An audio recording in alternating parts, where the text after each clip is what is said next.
मैं आशा रानी गुप्ता, बिखरी मोहब्बत टूटे दिल का अगला सीट प्रस्तुत। आपने मुझे बेहोश करके मेरी इज्जत लूटी, मेरा तो दुनिया में कोई नहीं है। अगर कुछ हो गया तो मैं क्या करूँगी? तुम्हारी माँ मुझे हवेली से बाहर निकाल देंगी। तभी संजीव रमा को अपनी बाहों में भरकर प्यार का झूठा दिखावा दिखाकर विश्वास दिलाता है, क्या मैं मर गया हूँ?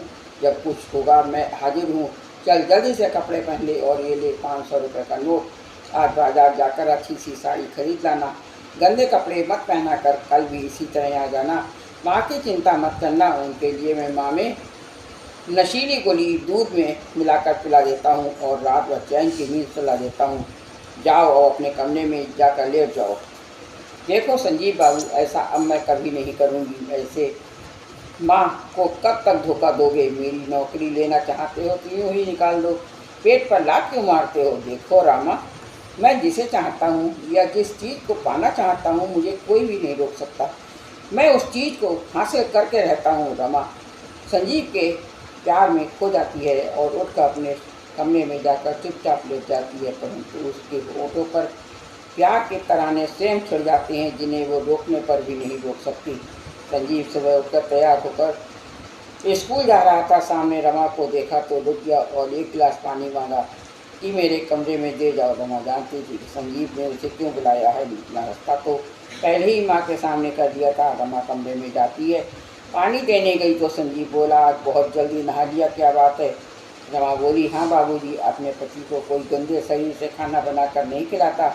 रमा रात भर में बदल गई थी। संजीव सुनकर खुला न समाया और साड़ी का पल्लू रमा के सिर पर डालकर सीने से लगा दिया।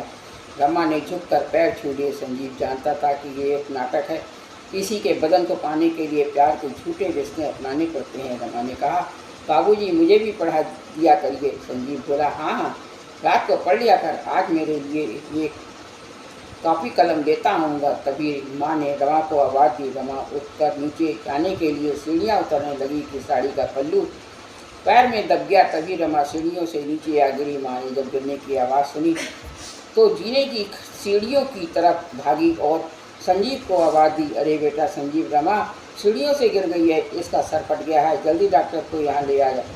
संजीव दौड़कर गया और उसे गोद में उठाता है, बेड पर लेटाकर डॉक्टर को फ़ोन करता है। डॉक्टर अपना क्लीनिंग बंद करके फ़ौरन कार से संजीव के घर आता है तथा रमा की ड्रेसिंग करता है और कुछ दवाइयाँ देकर कहता है कि घबराने की कोई बात नहीं, इसे आराम की सख्त ज़रूरत है।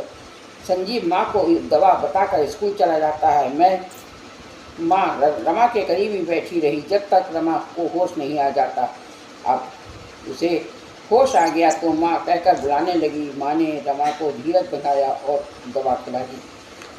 बाबा साहब ने सुबह उठते ही कहा, देखो बच्चों, आप स्कूल जाकर अपनी अपनी टीसी ले आना, क्योंकि कल की गाड़ी से सारा सामान बुक करा दूंगा और नैनीताल चलेंगे। अब लखनऊ का अन्न जल उठ गया है।